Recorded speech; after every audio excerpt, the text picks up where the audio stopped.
Washington hosts historical peace deal between Rwanda and the DRC. In a landmark moving toward ending decades of deadly conflict in the Great Lakes region, Rwanda and the Democratic Republic of Congo have signed a U.S. brokered peace agreement in Washington, D.C. The atmosphere in Washington was one of the cautious optimism as Rwandan and Congolese delegations signed what has been called the Washington Peace Accord, a U.S.-mediated deal aimed at silencing the guns in the Eastern Congo.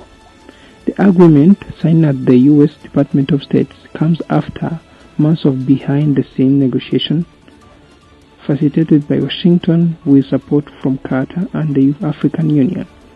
According to the terms, both Rwanda and Congo pledged to respect each other's territorial integrity, stop supporting proxy groups, and begin the withdrawal and dismantling of foreign and local militias operating in the Eastern Congo.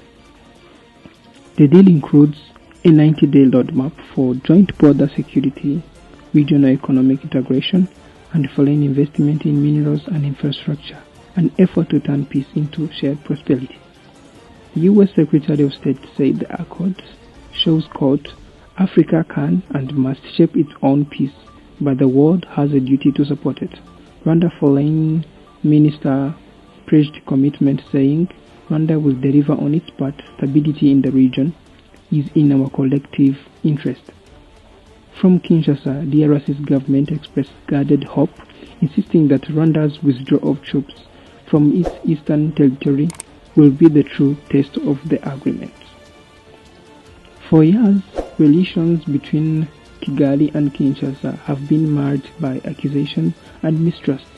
Kinshasa accuses Rwanda of backing the M23 labor movement, which controls parts of North Kivu provinces, charges Kigali denies.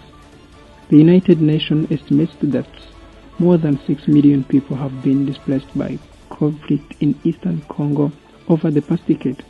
Earlier peace efforts from Nairobi to Rwanda failed to end the bloodshed, but Washington's involvement signals a renewed international push, combining diplomacy, economics, and security guarantees. Across the region, reactions were mixed. Leaders from Uganda, Burundi, and Kenya welcomed the accord, calling it a new dawn for the Great Lakes.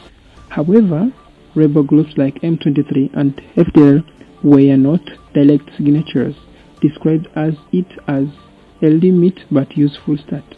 Analysts warn that unless the agreement is fully implemented with clear monitoring, justice for victims, and local participation, it could end up as another signature on paper. If successful, the Washington Accord could reshape Central Africa's future, transforming a region long defined by war into one of the cooperation and development. It also gives the US and its allies a strategic foothold in the continental's critical minerals sector, especially cobalt and lithium, key for global technology industries. The challenge now is turning words into action. For millions of people in the Great Lakes region, this deal offers a glimmer of hope that guns may finally fall silent, and that the promise of peace will reach those who have suffered the most.